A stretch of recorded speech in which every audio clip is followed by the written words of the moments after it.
spoofing Hallmark in 2019, 2015, maybe even like that era, the Bill Abbott era of Hallmark Christmas movies. That's what they were parodying, which it just feels like, oh my gosh, everybody has done, this parody. Like, it just made it feel kind of tired to me.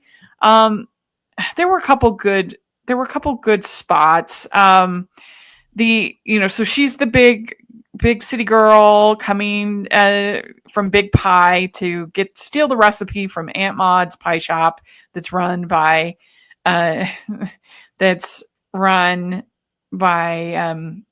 Peter. And so, that is classic, but it was so interesting when we were doing the preview. I noticed that because we previewed the Great American Family movies, we don't recap them, but we previewed them. And almost every single one of those movies was City Girl coming back to the country, like and it made me realize, like, wow, Hallmark has upped their game, because there's only a couple a season anymore that have that plot. Or maybe the plot twist was, even though they made the titles like Hallmark Lifetime, maybe it was a kind of a low dig to, like, Great American. Maybe. I don't know, but it was just, I just like, okay. But I'm not gonna lie, when there were a couple jokes that I didn't even really understand. Like he has the hot local girlfriend who was cast to attract male audiences, but they'll never get. I don't even know what they're talking about there. Like that is not a thing. Like, I can't think of a single Hallmark movie where there's like the hot other woman who's there to attract a male audience. Like, that's not a thing. That was a weird joke, I thought. I was like, what are they talking about? I'm really thinking about this right now. I'm like going through like different movies. I'm like, maybe the stuck up girls, but I'm trying to think of like there was like I thought of 9 Lives of Christmas, the absolutely absurdly horrible girlfriend that you're like, why would you be dating this woman? They did have some mean girls, and you still see that sometimes on those BET movies. They still love that. The gold digger ex, the gold digger girlfriend. You gotta have money. But I still would not say that like, say 9 Lives of Christmas, she's not like, I would not say she's the hot local girlfriend cast to attract male audience. What? Dude, as I'm thinking about it now, I have not, in all the Hallmark small town movies, seen anybody hotter. No, that's not a thing like that. There are other ways that sometimes they try to appeal to men, like with the football movies, for example, NFL movies. So there's a few, but, or even you could say the 3 Wise Men movies. You could talk about that. Like this felt like people that had watched during the Abbott era, but that had no idea kind of way. And then also like they had a joke where they talked about that Patrick Duffy is playing the father, and I'm like, what are you talking about? Patrick Duffy hasn't done. He actually did play in a Hallmark. That's a crazy part. No, but he hasn't done one since 2021. It's not like he's somebody who's in like every Hallmark movie. Like, that was a weird joke. And then Andie MacDowell, she hasn't done a Hallmark movie since 2018. She does The Way Home, but she has not done a Hallmark movie in 7 years. So that just shows to me that these are people that have a very cursory understanding of Hallmark movies. She's done some other ones, like she did Dashing Through December. That was for Paramount, but that was definitely like, that was a gay love story. So it was definitely not your standard, sweet rom-com. So I don't know where they got those two. I thought that those were very weird jokes. But I did appreciate Lainey Wilson doing opening credits. Yeah, that was fun. That was fun. There were let me see what I thought was the funniest jokes. There were some like funny things, like when they're burning the plight of the indigenous people books, like to keep them warm. That was funny.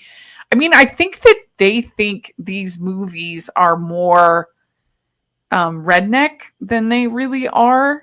Like, Ooh, there's yeah. a few like Grand Ole Opry or something like that, but I don't know.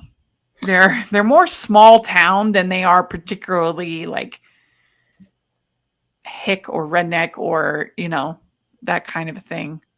They're also not particularly religious. They have a whole joke with Peter saying grace. Yes. And that's, unless it's specifically a Dayspring movie, that's not a thing. Yeah. In most Hallmark movies.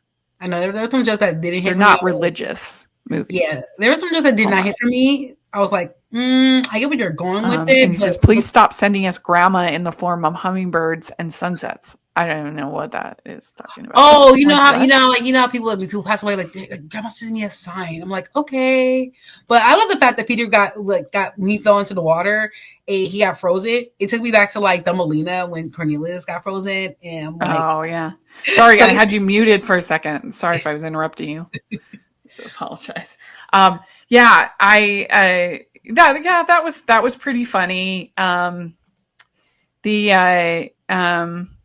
The repeated joke of the wife who my departed wife, she lives down the street. Oh that was a pretty good Stewie. joke. That was funny. Stewie will ever save the day on comic relief. Thank you, Stewie.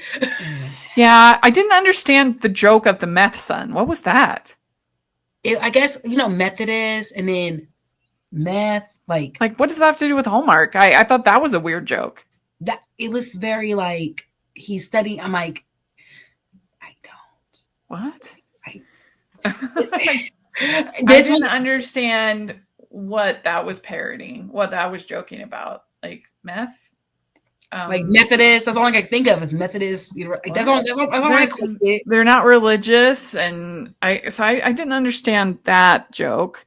Like I said, Stewie saved the day. That was it. Stewie and Cleveland's bloopers. That's the only thing I did think it was funny when the girlfriend who we're supposed to hate, when she says that characters who hate pets are so sympathetic. That was funny. That was a pretty good joke because obviously, like, there's nothing worse than in a Hallmark movie a character like speaking of 9 Lives of Christmas. I feel like maybe these people had only watched the 9 Lives of Christmas. You probably did. I'm not gonna lie. I loved Lois's joke though when she's about like I was on Forbes and then Bonnie was like, "Yeah, I was on Forbes and I was on top of it too." I was like, "Oh my god!" I was like, "Okay." Yeah.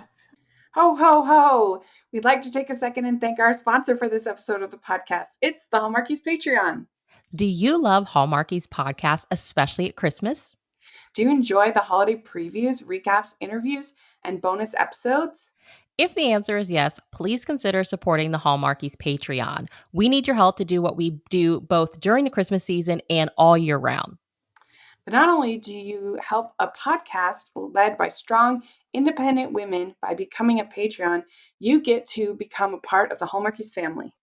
Starting at only $2 a month as a patron, you will have access to our Facebook Patreon group where we talk about the movies, shows, and more all year. We also have many monthly patron watch-alongs with guests like Lacey Chabert, Natalie Hall, Paul Campbell, Mary Lou Henner, and more, giving their behind-the-scenes details of their films. As a patron, you also have the chance to provide input into the podcast and even join us at different tiers. So this Christmas season, spread some cheer to the Hallmarkies Patreon and become a member today. You won't regret it. Go to patreon.com/Hallmarkies to learn more. That's patreon.com/Hallmarkies.